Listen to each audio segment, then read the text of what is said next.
Det, som vi ser inde i midten, er protoner og neutroner. De ligger inde i kernen. Det blå er en elektron. Protoner er positive, og neutroner er neutrale, og elektroner er negative.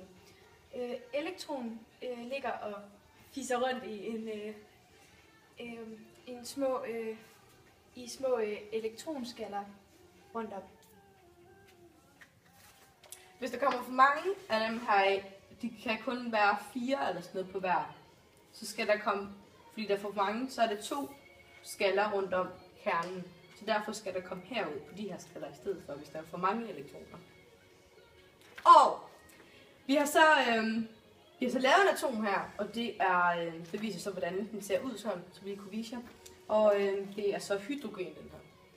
Og det er så stof.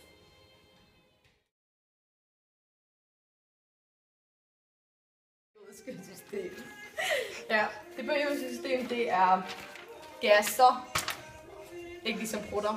Eller, det ved jeg faktisk ikke. Jo, der er forskellige gasser. Og vi viser lige bagefter, hvad det er for nogle gasser.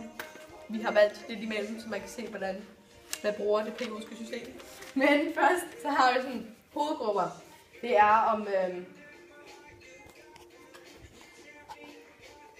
hvor mange elektronskaller der er. Nej. Hvor mange elektroner der er i en skal. Og for eksempel så har vi hydrogen, for eksempel.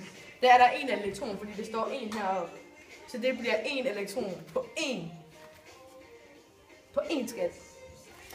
Fordi at perioden herovre, det viser hvor mange skaller der er. Der er for eksempel 1 her. Og hydrogen den ligger lige herovre for, så derfor betyder det, at den har 1 skal, og den har 1 elektron. Så har vi op bor. Den ligger hernede. Den ligger lige her. Og der er der så 2 skaller. Og der er der så 3 elektroner ved den sidste skal. Fordi at nemlig hovedgruppen, det betyder, at der er 1 elektron, og det betyder så, at det er den sidste elektron ved den sidste skal. Og så står der nogle numre her jo, ikke?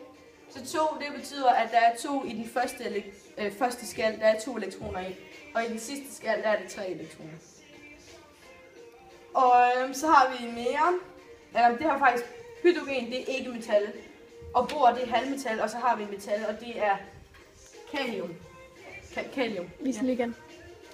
Kalium. Ja. Og kalium, den har 2 elektroner i den første skal. Og den har 8 elektroner i den anden skal. Og den har 8 i den tredje skal. Og den har 1 i den sidste skal. Og i det hele så er der 4 skaller.